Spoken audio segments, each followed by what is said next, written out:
Sejam todos muito bem-vindos a mais um vídeo da nossa Controle Investimentos. Eu sou Henrique Alves, fundador e analista-chefe da Controle, e hoje, aproveitando o nosso tema aqui da nossa última live no dia de ontem, eu pensei bastante e acredito que a gente pode fazer mais por todos vocês e, principalmente, mostrar alguns ativos, algumas opções e alguns tipos de investimentos que vocês podem investir. Vou fazer apenas uma consideração aqui. São exemplos e cada um desses investimentos demandam análise, demandam o momento mais adequado a ser investido, e a gente vai pontuar um pouquinho disso lá na frente. Além de tudo, ainda tem um risco e, é claro, a movimentação do mercado que vocês precisam entender para aplicar o dinheiro de vocês em cada um desses investimentos. Mas eu acho importante a gente mostrar para vocês aqui, e alguns deles a gente vai mostrar direto na corretora, para que vocês enxerguem as possibilidades e depois comecem a estudar, buscar aulas, buscar análises mais adequadas e, é claro, o conhecimento, que é o fundamental de tudo, para que vocês tenham segurança de onde vocês estão colocando o dinheiro de vocês. Então, eu vou puxar o nosso quadro aqui. Então, já prepara, deixa aí o seu bloquinho, o seu arquivo ali em um documento, o seu Google Docs aí para você analisar e escrever algumas anotações do que a gente vai passar aqui para você nesse vídeo aqui. Então, o que é importante? A gente trouxe para vocês alguns ativos seguros, né? Para começar, e o mais importante, e tentando fazer uma analogia do que os nossos ativos lá nos Estados Unidos são parecidos aqui com o Brasil, tá? Isso vai ajudar bastante para que vocês entendam alguns nomes diferentes, algumas coisas, mas em resumo, são muito parecidos, ok? Então nós temos aqui os nossos treasuries e bonds como renda fixa, né? Então tem as suas particularidades, mas em resumo, como está aí, os nossos treasuries seriam os nossos similares do Tesouro Direto, então dívida do governo americano, tá? E os bonds é um nome para que chamam lá nos Estados Unidos títulos de dívida também, só que podem ser emitidos tanto pelo governo como por empresas, né? Então seria bem parecido com os nossos debêntures aqui no Brasil, tá? Então, ambos renda fixa, então vão estar atrelados aos juros americanos e vão ficar rendendo sempre aquele valor específico, e é claro, de acordo com também a variação dos juros lá nos Estados Unidos. Eu trouxe alguns exemplos para vocês aqui. Então, alguns exemplos aqui dentro do Tesouro Americano. Então vejam aqui que nós temos uma rentabilidade aqui, por exemplo, nesses dois títulos de 3,72 e 4,49, então títulos do Tesouro Americano, como se fosse o Tesouro Direto lá nos Estados Unidos. Vejam a rentabilidade e eu vou explicar um pouquinho para vocês daqui a pouco, porque muita gente primeira coisa que vai falar assim: "Henrique, poxa, mas 3,72, 4,49". Aguenta a mão aí que a gente já vai chegar nesse ponto aí. Depois nós temos alguns já de empresas que provavelmente vocês vão conhecer, como McDonald's, né? Então temos McDonald's rendendo aqui 5,27 ao ano e JP Morgan Chase 5,24. E a grande conhecida, sem dúvida, de vocês aqui também, títulos então de debêntures, como se fossem as nossas debêntures, bonds, lembrando do nome americano, de Apple, né? Então pagando ali 5,08 e 5,11, é claro, com prazos diferentes aqui. Bom, então esses são alguns dos exemplos. Vocês podem encontrar esses aqui, principalmente que eu tirei lá da Avenue, tá? Lembrando que eu não recebo nada para falar o nome da corretora aqui, mas é porque lá vocês vão ter uma diversidade bem grande de ativos, tá? Se eu não me engano, na Nomad vocês já vão encontrar algum desses, mas eu acho que em menor quantidade, tá ok? Lá na Avenue, até de empresas latino-americanas, vocês vão encontrar alguns bondes lá, ok? E aí a gente falou aqui de alguns americanos, mas Henrique, pô, eu não conheço essas empresas, ou é mais difícil, é americano, é coisa em inglês. Calma aí. A gente também pode investir em empresas e no governo brasileiro, lá no exterior e investindo em dólar, tá? Às vezes é muito desconhecido, às vezes, mas por que que o governo brasileiro tem dívida em moeda americana? Por que empresas têm dívida em moeda americana? Porque muitas das vezes essas empresas vão precisar de dólar, né? Ou então porque os juros lá, é claro, é bem mais barato. Então, dependendo do momento, dependendo da empresa, vai fazer sentido pegar esse crédito lá fora, tá? Então vejo aqui o nosso governo federal, então, títulos do Tesouro americano, perdão, títulos do Tesouro brasileiro, cotados lá em dólar, né, recebidos em dólar. Então nós temos rentabilidades de 6,64 ao ano, 6,75. Depois algumas empresas conhecidas e vejam aqui, por exemplo, Braskem, 12,27 ao ano. Lembrando, é claro, que a rentabilidade geralmente vem atrelada a risco. Então não é à toa que essa rentabilidade está bem mais alta que os outros títulos que nós acabamos de ver, ok? Então tomem cuidado, lembrando sempre, não é porque tem a maior rentabilidade, o maior número percentual que vai trazer a maior rentabilidade ou segurança, de longe disso, ok? Depois temos uma rentabilidade bem atrativa para a Petrobras, por exemplo, 7,38. E eu falo: "Mas Henrique, mas aí são empresas lá fora, eu ainda estou começando, eu só invisto em caixinha aqui no naquelas poupanças que tem aqui dos tesouros dos bancos que tem aqui, do CDB de liquidez diária", tem problema, aqui também. Nós temos lá como se fossem os nossos CDBs de liquidez diária, nós temos alguns, eu puxei aqui um do BTG, e tá lá, 4,15 ao ano, basicamente é como se fosse aquele CDB que você deixa na conta lá, só que aqui dolarizado, tá. E todos esses daqui, tirei lá da Avenue no dia de hoje, ok. Então, um ponto importante, né, veja uma situação que aconteceu no ano passado. Então a gente teve uma alta do dólar de 26% em 2024. Então, aí a gente volta lá para trás nas nossas rentabilidades. Vamos pegar a caixinha aqui. Hoje, Henrique, vai render 4,15. Se você fizer as contas, no ano passado ele rendeu 26% mais o 4,15 se a gente for ver o tanto de dinheiro que você colocou, porque o dólar valorizou tudo isso em cima do real, ok?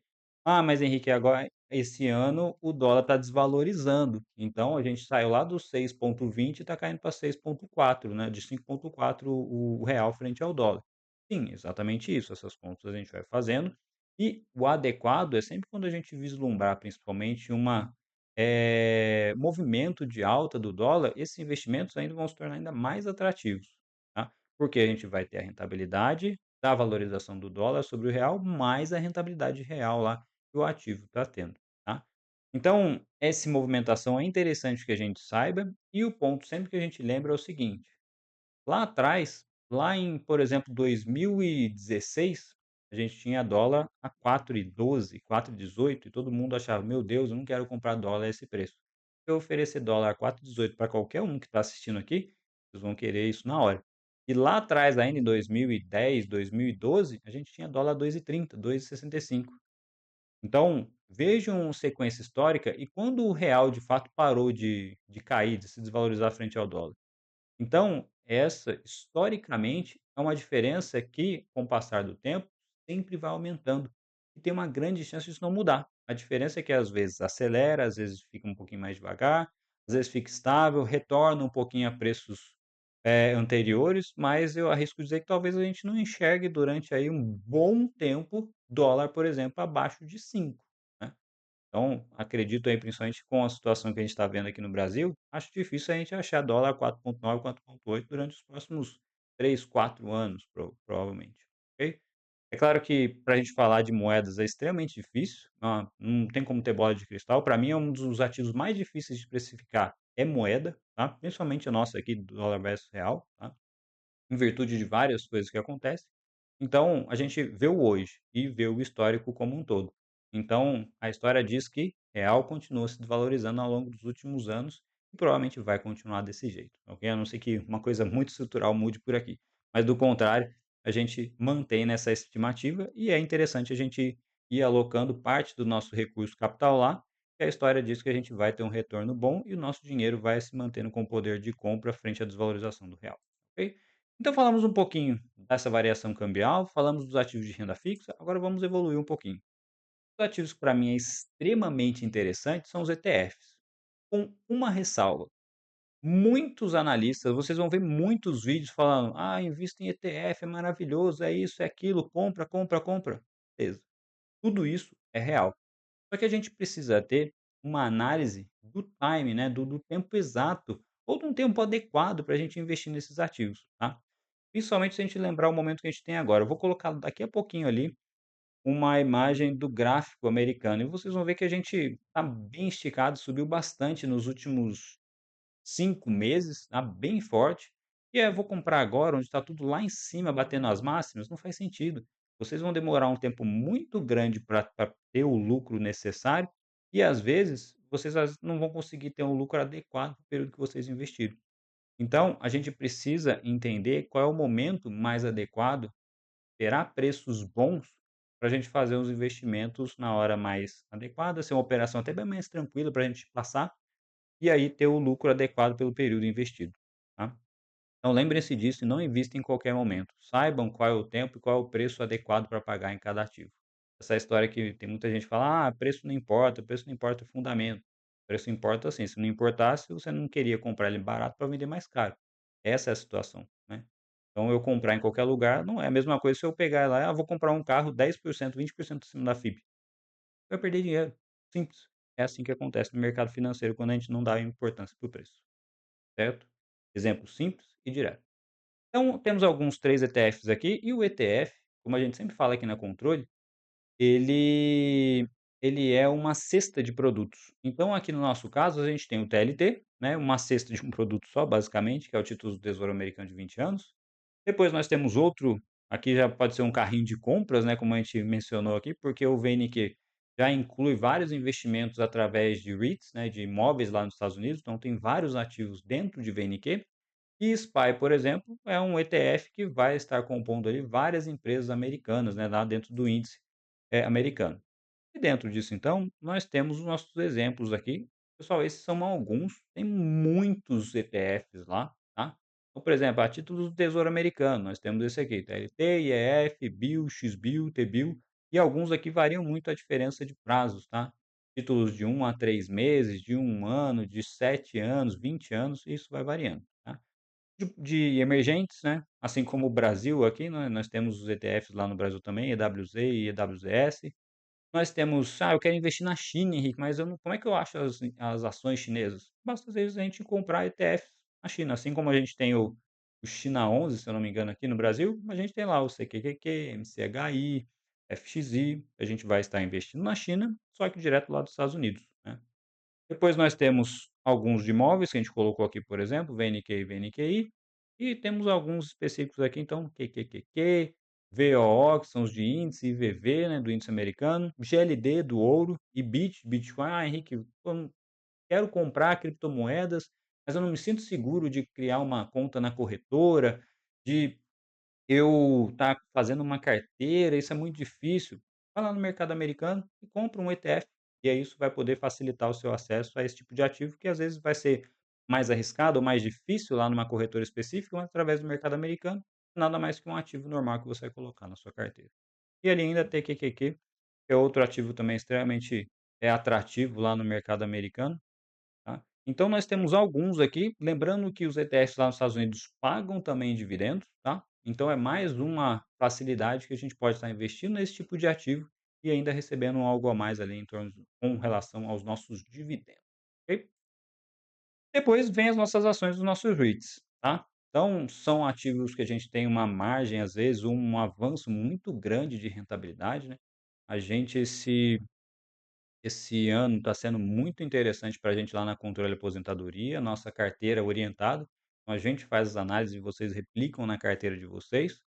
E muito porque a gente investindo no mercado americano, a gente está colocando nosso dinheiro nas maiores empresas do mundo. Vejam aí, Intel, Coca-Cola, Microsoft, Google. Google, por exemplo, subiu, se eu não me engano, quase 9% somente em um dia nessa semana, né?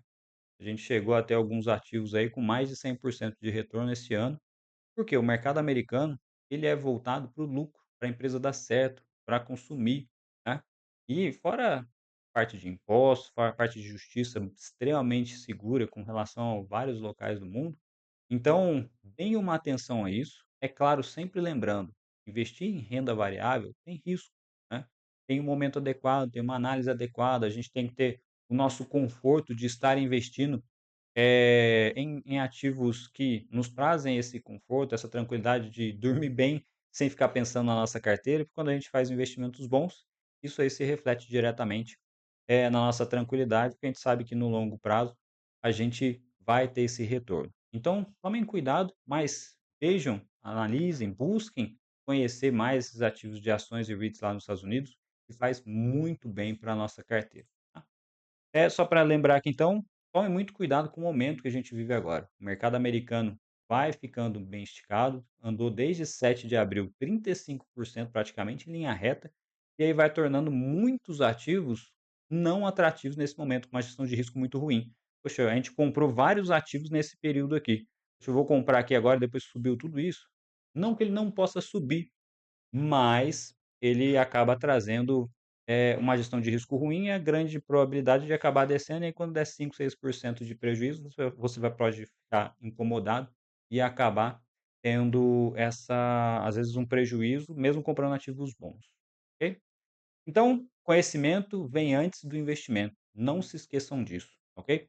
Então, esse era que a gente queria trazer um vídeo bem rápido, direto, para que vocês vejam algumas possibilidades, lembrando da nossa live de ontem, que vocês possam proteger o patrimônio de vocês e principalmente a qualidade de vida no futuro próximo, aqui daqui a 2, 3 anos, tá certo?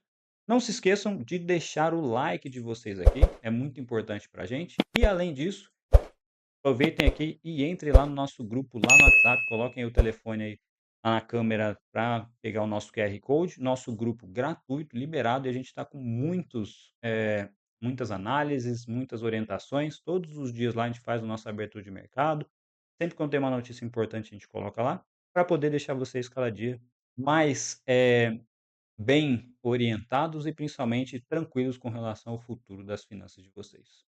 Então, era isso que eu tinha para passar para vocês. Grande abraço para todos. Aqueles que tiverem dúvida, deixem aqui embaixo nos comentários que a gente vai ter o maior prazer de responder todos vocês. Até a próxima.